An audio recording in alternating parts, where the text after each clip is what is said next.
Warfare's Rotten Tomatoes score breaks 7 records, but the one it just missed would be the most impressive. Alex Garland and Ray Mendoza's visceral war drama Warfare has already broken records with its universal acclaim, but it may come up just short of what would be its most impressive record. Warfare, which is now showing in theaters everywhere, has received rave reviews for its harrowing realism, as it drops the audience directly into the confusion and disorientation of a firefight during the Iraq War. Inspired by Mendoza and his comrades' memories of a real-life incident, the movie's unmistakable message focuses exclusively on the soldiers' experience and not on the greater conflict. While comparisons to other Iraq War-based movies are inevitable, Warfare forgoes a drawn-out fictional story in favor of more realistically depicting an actual limited event in real time. As a result, filmmaking is at the forefront, creating an immersive experience for the audience that has both critics and moviegoers applauding. It's already broken several Rotten Tomatoes records, but it remains to be seen if it can achieve what would be its most impressive milestone. With 124 verified critic reviews logged, Warfare is certified fresh on Rotten Tomatoes with a 94% tomatometer score. Now that it's hit theaters, it also has a verified hot popcornmeter score of 93%, meaning that both critics and audiences agree on the movie's quality. That sky-high score represents the top score for several of the key members of the film's production. Notably, Warfare is not the highest-rated movie for stars DeFaro Wu-Nei-Tai and Will Poulter, who starred in 2023's Fitting In and 2011's Wild Bill, respectively. Warfare represents Ray Mendoza's first writing and directorial experience, but he has acted as the military advisor for several major movies and TV shows, most notably the underappreciated Afghanistan war movie The Outpost. Warfare taking the top spot for Alex Garland is incredibly impressive, as his filmography as a director and writer is loaded with major critical hits, like Ex Machina, Annihilation, and 28 Days Later.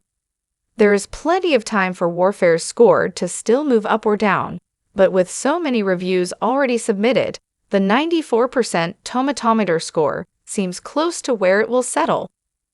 Dozens of movies have been released about the various conflicts in the Middle East that the United States has been involved in for the last 4 decades. Some of the most highly rated focused on American soldiers' experiences in both Afghanistan and Iraq during the 2000s, as is the case for Warfare. The events of that movie focused on an incident that came about just after the conclusion of the Battle of Ramadi, which took place from March to November 2006 as part of the Iraq War.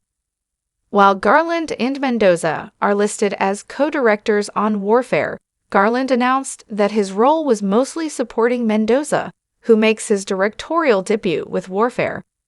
As it stands, Warfare is only 2% shy of registering the highest Rotten Tomatoes score of any movie based on the Iraq War. That title belongs to Kathryn Bigelow's 2008 war action thriller, The Hurt Locker, which stars Jeremy Renner and Anthony Mackie at the head of an incredible cast. The Hurt Locker is inspired by real events that occurred during the Iraq War, but is a fictionalized drama that doesn't purport to be based on any real battles, as Warfare is. At the time of Warfare's release, The Hurt Locker boasted a tomatometer score of 96%. As of this writing, Warfare is in the opening weekend of its theatrical release. There is, of course, plenty of time for its score to rise or fall as more critics view the film. For comparison's sake, The Hurt Locker's 96% score is based on 287 verified critic reviews, more than double Warfare's 124.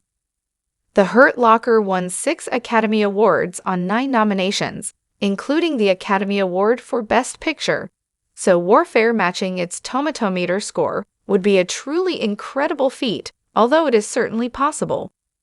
For as incredible a movie as The Hurt Locker was, It received a plethora of criticism for its inaccurate portrayal of the soldiers' experience during the Iraq War. Some of the elements that made it such an engrossing drama were, unfortunately, not reflective of the real conditions during the Iraq War, which is where warfare outshines the Oscar winner. With Ray Mendoza at the helm and a screenplay based entirely on the memories of the men who fought in the skirmish, Warfare could be the closest a Hollywood movie ever gets to the real Iraq War experience.